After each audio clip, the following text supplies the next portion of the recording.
Hi hello sweeties, welcome to my story world. సరే కానీ నేనొకటి అడుగుతాను, చెప్తావా అని రియా అడిగింది. అడుగక్క, చెప్తాను అని పల్లవి అనింది. చైతు మీద నీ ఒపీనియన్ ఏంటి అని రియా అడిగింది. పల్లవి అందంగా నవ్వేసి ఊరుకుంది. రియా కూరగాయలు తిరగడం ఆపి పల్లవి ముందుకొచ్చి, పల్లవి, సమాధానం లేకుండా ఒక అందమైన నవ్వు నవ్వావంటే ఖచ్చితంగా మనసులో మంచి ఒపీనియన్ ఉండనే ఉంది కదా అని అడిగింది. పల్లవి తల ఊపి అవును అని అనింది. నిజంగా అని రియా ఎగ్జైట్ అవుతూ, కొంపదీసి జ్ఞాన్కి అమ్మగా మాత్రమేనా అని అడిగింది. చైతుకి భార్యగా కూడా అని పల్లవి టక్కున చెప్పి నాలుగు ఖర్చుకొని నవ్వేసింది. రియా పల్లవిని హక్ చేసుకొని, సో హ్యాపీ ఫర్ యూ పల్లవి, నిజంగా మంచి డెసిషన్, మరి చైతుతో ఎప్పుడు చెప్తావు అని అడిగింది. వామ్మో, ఇది వరకు ఇష్టం వచ్చినట్టు మాట్లాడేదాన్ని, కానీ ఇప్పుడు చైతుని చూస్తే టెన్షన్ వచ్చేస్తుంది. పైగా నేను ఇక్కడ నుండి వెళ్ళాక కరెక్ట్ చేయాల్సిన థింగ్స్ కొన్ని ఉన్నాయి, అవన్నీ సెట్ అయ్యాక చెప్దామని అనుకుంటున్నా అని పల్లవి అనింది. ఏదైతే ఏంటి, నువ్వు మంచి విషయం చెప్పావు, అదే హ్యాపీ అని రియా అనింది. పల్లవి నవ్వేసి, నేను చాలా లక్కీ అనుకుంటా అక్క, అందుకే ఒక మంచి లైఫ్ నాకు ఎదురొచ్చింది అని అనింది. ఏం కాదు, వాళ్ళిద్దరూ చాలా లక్కీ, అందుకే నువ్వు కోరి మరీ వాళ్ళ లైఫ్లోకి వెళ్ళావు అని రియా అనింది. ఏమో అక్క, నా జీవితం టోటల్గా ఎండ్ అయిందనుకున్న టైంలో ఇదే నా అసలు జీవితం అని అర్థమైంది. చైతు చాలా మంచివాడు, ఎంతకంటే గొప్పగా నేనెంత వెతికినా దొరకరు అని పల్లవి అనింది. నేను మాత్రం చాలా హ్యాపీ. నువ్వు ఎప్పుడైతే చైతుతో చెప్పాలి అనుకుంటావో అప్పుడు నీకు ధైర్యం సరిపోకపోతే చైతు కళ్ళల్లోకి చూస్తూ మనసులో నువ్వేం చెప్పాలి అనుకున్నావో అది అనుకో, చైతుకి తెలిసిపోతుంది అని రియా అనింది. కరెక్ట్ అక్క, ఇదే బెస్ట్ ఏమో అని పల్లవి అనింది. ఇద్దరూ కలిసి వంట పని పూర్తి చేసి డైనింగ్ టేబుల్ మీద పెట్టేశారు. చైతు రియా కూర్చొని తింటుంటే పల్లవి జ్ఞాన్కి పెడుతూ మాటలు చెప్తూ ఉంది. చైతు పల్లవిని చూస్తూ తినడం గమనించిన రియా చాలా హ్యాపీగా ఫీల్ అయింది. లంచ్ అయ్యాక జ్ఞాన్కి నిద్ర రావడంతో పల్లవి జ్ఞాన్ని ఒడిలో పడుకోబెట్టుకొని తడుతూ తను కూడా కునుకు తీసింది. పల్లవి మెడ పక్కకి ఉండడంతో సరిచేసి కూర్చున్నాడు. రియా అన్నీ గమనిస్తూ, చైతు, నేను చెప్పిన దాని గురించి ఏం ఆలోచించావు అని అడిగింది. చైతు సైలెంట్గా ఉండడంతో తను జ్ఞాన్ని సరిగా చూసుకోవడం లేదా అని కావాలని అడిగింది. నోనో, పల్లవి తన కన్న బిడ్డని కూడా ఇలా చూడదేమో, అచ్చంగా చారులానే ప్రేమను పంచుతుంది అని చైతు అన్నాడు. నిన్ను సరిగా చూడ్డం లేదా అని రియా అడిగింది. అందుకు మౌనమే సమాధానమైంది. కాసేపటికి పల్లవికి మెలకువ వచ్చి లేచి, అయ్యయ్యో, మీరు మాట్లాడుతుంటే నిద్ర పట్టేసింది, సారీ అని అనింది. ఏం పర్లేదు, చిన్నపిల్లలు నిద్రపోయేటప్పుడు మనకు కూడా నిద్ర పట్టేస్తుంది అని రియా అనింది. పల్లవి, వెళ్దామా అని చైతు అడిగాడు. నీ ఇష్టం చైతు అని పల్లవి జ్ఞాన్ని మెల్లగా ఎత్తుకుంటుంటే, ఇటివ్వు అని చైతు అన్నాడు. ఏం పర్లేదు చైతు, చేతులు మారితే మెలకు వచ్చేస్తుంది అని పల్లవిని జ్ఞాన్ని ఎత్తుకుంది. రియా, నైట్కి హైదరాబాద్కి స్టార్ట్ అవుతాం అని చైతు అన్నాడు. చాలా ఏళ్ల తర్వాత ఇక్కడికి వచ్చావు, ఇక మళ్ళీ వస్తూనే ఉండాలి చైతు అని రియా అనింది. చైతు నవ్వాడు. అక్క, వెళ్ళొస్తాం, జ్ఞాన్ పడుకున్నాడు కదా, తన తరపున కూడా బాయ్ అని పల్లవి నవ్వుతూ చెప్పింది. ఒక్క నిమిషం అని రియా ఇంట్లోకి వెళ్ళి పల్లవి కోసం గిఫ్ట్ తెచ్చి, పల్లవి, ఇది నీ కోసం అని అనింది. నాకా అని పల్లవి చైతు వైపు చూసింది. చైతు తల ఊపడంతో పల్లవి నవ్వుతూ, థ్యాంక్స్ అక్క అని చెప్పి తీసుకుంది. జాగ్రత్త అని రియా చెప్పింది. ఇద్దరూ మరోసారి చెప్పి కారులో స్టార్ట్ అయ్యారు. చైతు, చర్చ్కి వెళ్దాం అని పల్లవి అడిగింది. వద్దు అని చైతు చెప్పాడు. పల్లవి ఇంకేం మాట్లాడకుండా హోటల్కి రీచ్ అయ్యారు. అప్పటికే జ్ఞాన్ లేయడంతో పల్లవి లగేజ్ ప్యాక్ చేయడం స్టార్ట్ చేసింది. పల్లవి, కాస్త క్రూతో పనుంది, చూసుకొని వస్తాను అని చెప్పి చైతు బయటికి వెళ్ళాడు. దీపు, మోక్ష షాపింగ్ చేసి అలసిపోయి హోటల్కి వచ్చారు. మోక్ష, నీతో ఒక విషయం మాట్లాడాలి అని దీపు అన్నాడు. సార్, నాకు అస్సలు ఓపిక లేదు, ఏదైనా ఉంటే హైదరాబాద్లో మాట్లాడుకుందాం అని మోక్ష చెప్పింది.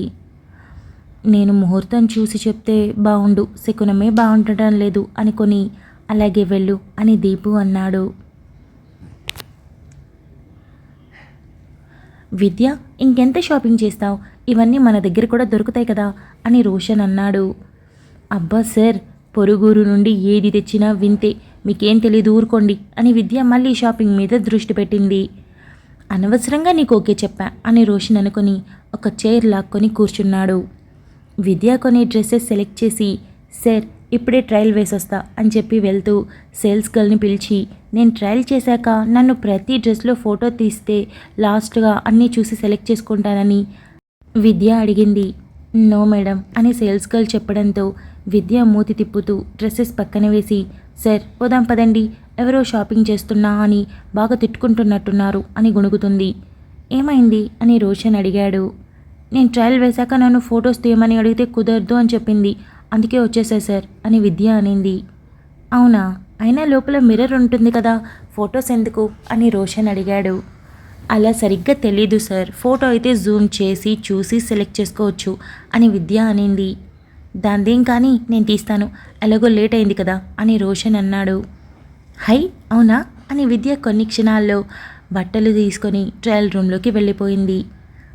అన్నీ కాస్త మోడ్రన్గా తీసుకొని ఒక్కొక్కటి వేసుకొని రోషన్ ముందుకొచ్చి నిలబడి ఫొటోస్ తీయమని చెప్తుంటే రోషన్ ఫొటోస్ తీస్తూ విద్యని గమనించడంతో ఏదో కాస్త ఫీల్ అయ్యాడు. ఆ ఫీల్ ఏంటో కూడా రోషన్కి అర్థం కాలేదు. అంతా అయ్యాక విద్య రోషన్ దగ్గరికి వచ్చి, సార్ పిక్స్ చూపించండి అని పక్కన కూర్చుంది. రోషన్ విద్యని చూస్తూ నవ్వుకొని, సార్ సార్ అంటది కానీ భయం ఉండదు, షాపింగ్లో పడి పక్కన కూడా కూర్చుంది అనుకొని అన్నీ చూపించాడు. సార్ నాకు అన్నీ నచ్చాయి, మీరు ఏవైనా 2 సెలెక్ట్ చేయండి అని విద్య అడిగింది. అన్నీ బాగున్నాయి తీసుకో అని రోషన్ అన్నాడు.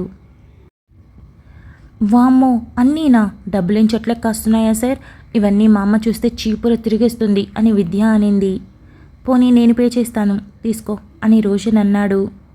అప్పునా, నోవే సార్ అని విద్య అనింది. అప్పు కాదు, జస్ట్ కాంప్లిమెంటరీ లాగా, అంటే నువ్వు నాతో టైం స్పెండ్ చేసావు కదా అందుకే గిఫ్ట్ అని రోషన్ అన్నాడు. విద్య డౌట్గా చూస్తూ, మళ్ళీ రేపటి రోజు నా నుండి ఏమైనా ఎక్స్పెక్ట్ చేయరు కదా అని అడిగింది. రోషన్ సీరియస్గా చూసి, ఎలా కనిపిస్తున్నా నీకు, పదపోదాం అని అన్నాడు. సారీ అమ్మాయిని కదా అందుకే చిన్న డౌట్, మీరందరిలా కాదులే అని బట్టలు తీసుకొని కట్టియండి, 2ంటికి నేనే కట్టుకుంటాను అని విద్య చకచకా వెళ్ళిపోయింది. రోషన్కి కోపం పోయి వెంటనే నవ్వొచ్చేసింది. ఇద్దరూ మొత్తానికి షాపింగ్ పూర్తి చేసి హోటల్కి చేరుకున్నారు. కార్తీక్ నైటే హైదరాబాద్ వెళ్ళిపోవడంతో హరిణి ఒక్కటే గదిలో తాగిందే తాగుతూ అసలు స్పృహ లేకుండా నేల మీద పడింది. వసు ట్రిప్ కని వెళ్ళి రూమ్కి వచ్చేసరికి రూమ్ అంతా బ్యాడ్ స్మెల్తో నిండిపోయింది. కింద తప్పతాగి పడున్న హరిణిని చూసి కంగారుపడి వెళ్ళి తనని లేపింది. హరిణి ఎంతకీ లేవకపోవడంతో బెడ్ మీద పడుకోబెట్టి హౌస్ కీపింగ్కి కాల్ చేసింది. స్టాఫ్ వచ్చి రూమ్ అంతా క్లీన్ చేసి అన్ని బెడ్షీట్స్ మార్చి రూమ్లో మంచి ఫ్రేగ్రెన్స్ స్ప్రే చేసి వెళ్ళారు. హరిణికి డ్రెస్ మార్చింది వసు. ఏమైంది, ఎందుకు ఇలా ఉంది అని అర్థం కాక కార్తీక్కి కాల్ చేద్దామని వెంటనే కాల్ చేసింది. మొదటిసారి లిఫ్ట్ చేయలేదు, కానీ తర్వాత లిఫ్ట్ చేశాడు. కార్తీక్ హరిణి అస్సలు లేవలేదు, డ్రింక్ కూడా చేసింది అని వసు చాలా కర్టిసీగా చెప్పింది. ఏం పర్లేదు తాగిచ్చావని అని కార్తీక్ కాల్ కట్ చేశాడు. ఆ మాటకి వసుకి ఫ్యూజులు ఎగిరిపోయాయి. ఏదో జరిగినట్టు ఉంది, కొంపదీసి హరిణి ప్రెగ్నెంట్ కాదని తెలిసిందా అని వసు అనుకోగానే కంగారు వచ్చేసింది. చచా అలా ఉండదు, ఏదైనా ఇద్దరి మధ్యలో చిన్న గొడవ కాబోలు అనుకొని వసు ఫ్రెష్ అయ్యి వచ్చి పడుకొని, హరిణి నైట్కి వెళ్ళాలి అనుకుంటే ఇలా తాగిపడ్డావు, ఇక రేపే వెళ్ళాలి అని అనుకుంటుంది. నైట్ అయింది. క్రూ మొత్తం లగేజ్తో హోటల్ బయటకు వచ్చేశారు. బస్లలో లగేజ్ సర్దుతూ లోపలికి ఎక్కారు. చైతు, పల్లవి, జ్ఞాన్ క్యారవాన్లో ఎక్కారు. దీపుని రమ్మని పిలిచిన మోక్షతో వస్తానని చెప్పి బస్లో ఎక్కాడు. రోషన్ ఆఫీస్ క్రూ కూడా స్టార్ట్ అవ్వడంతో అందరూ ఎక్కుతున్నారు. రోషన్ తన పర్సనల్ క్యారవాన్లో ఎక్కుతూ, విద్య ఇందులో వస్తావా, కాస్త నాకు కంపెనీ దొరికినట్టుంటుంది అని అడిగాడు. నేనా, అబ్బో పర్లేదే, ఆయన అవసరానికి అడిగాడు, లేదంటే నాకేదో భిక్ష వేసినట్టు పిలిచేవాడు అని అనుకొని, సార్ నేను మీతో వస్తే బాగోదేమో అని అనింది. వచ్చింది కూడా నాతోనే అనుకుంటా అని రోషన్ అన్నాడు. విద్య హీ హీ అని నవ్వి, అయినా అందరూ అవుట్ సైడ్ క్రూ కదా, మనకి ఎలాగో తెలిసిన వాళ్ళు లేరు, బెట్టు చేయకుండా వెళ్ళడం మేలు అని అనుకొని, అలాగే సార్ అని విద్య ఎక్కింది. ఊటీ నుండి బస్సెస్ స్టార్ట్ అయ్యాయి. ఊటీకి వచ్చేటప్పుడు ఒక్కొక్కరి మనసులో ఒక్కొక్కరి అభిప్రాయం ఉండింది, కానీ వెళ్ళేటప్పుడు ప్రతి దానికి ఒక సమాధానం దొరికినట్టు అనిపించింది. పల్లవి చైతు మీద చిరాకుతో వచ్చి ఇప్పుడు పూర్తిగా తనతో ప్రేమలో పడిపోయింది. చైతుకి ఊటీ రావడమే ఇష్టం లేదు, కానీ ఇప్పుడు ఊటీ అచ్చం ముందులా బాగా నచ్చింది. ఎన్నింటికో సమాధానాలు దొరికాయి. బాధని మనసులో నుండి తీసి సంతోషాన్ని ఇచ్చింది ఊటీ చైతుకి. తన బిడ్డని కూడా పూర్తిగా తనకే ఇచ్చింది. జ్ఞాన్ చాలా హ్యాపీగా ఉన్నాడు. బయటకు కనిపించే చీకటిని కూడా ఎంజాయ్ చేస్తూ ఉన్నాడు. బహుశా ఇక అందరితో కలిసి ఉండొచ్చు అని కాబోలు. రోషన్ మనసులో ఉన్న ఎన్నో విద్యతో షేర్ చేసుకొని మనసులో ఉన్న బరువుని దింపుకొని తిరిగి హైదరాబాద్ వెళ్తున్నాడు. విద్య తెలియకుండానే రోషన్కి దగ్గరవుతూ తన అవసరానికి రోషన్ని పెళ్లి చేసుకొని హింసించాలి అని అనుకుంటుంది. కానీ తను నిజంగానే రోషన్కి కొద్దిగా దగ్గరవడం గమనించడం లేదు. కార్తీక్ మంచివాడే, కానీ చేయకూడని పొరపాటు చేసి ఇప్పటికి తెలుసుకున్నాడు. హరిని తన పాపం పండి కార్తీక్ వదిలి వెళ్ళిపోయాడు. దీపు మాత్రమే అనుకున్నది ఏమాత్రం చెప్పలేకపోయాడు. చూద్దాం హైదరాబాద్లో చెప్తాడా లేదా అని.